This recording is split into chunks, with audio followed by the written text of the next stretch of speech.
Tawag ninyo ako dito. Hindi ko kayo pinipilit na maniwala sa akin. Makinig kayo kasi ako galing talaga sa baba. At itong lahat na ito dumaan sa akin. Koy, lahat yan. Gamboa. Bato. Makinig kayo kasi makinabang ang bayan natin. Hindi ang yabang ko dito, ang bayan ang makinabang natin. Hindi ako nagyayabang, galit talaga ako sa droga.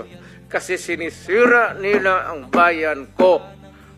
Ang mahirap dyan, ang mga anak. Yun ang sinasabi ko, lalo na yung mga nanay na nagtrabaho doon sa Middle East, na ni-rape, inaabuso ng mga putang ina nila.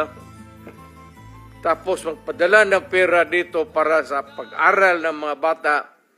Pag-uwi nila after, yun sa City Hall, umiyak dyan sa harap ko, nagligid-ligid, ano bang tigid-ligid sa Tagalog?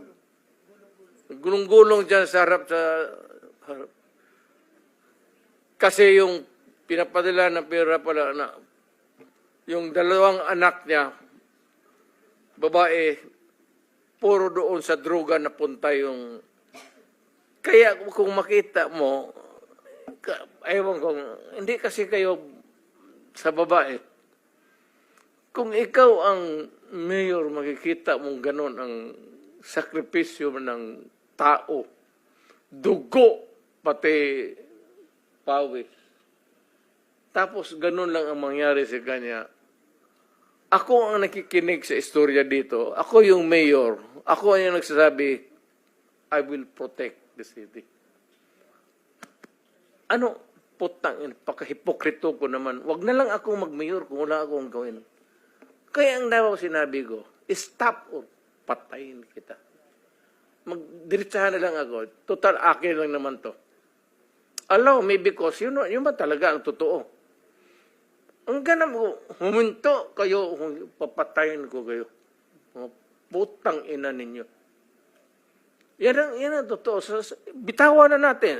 Total, Congress or wherever. We know the sanctity of the institution of Congress. But there is always a time to let go of your...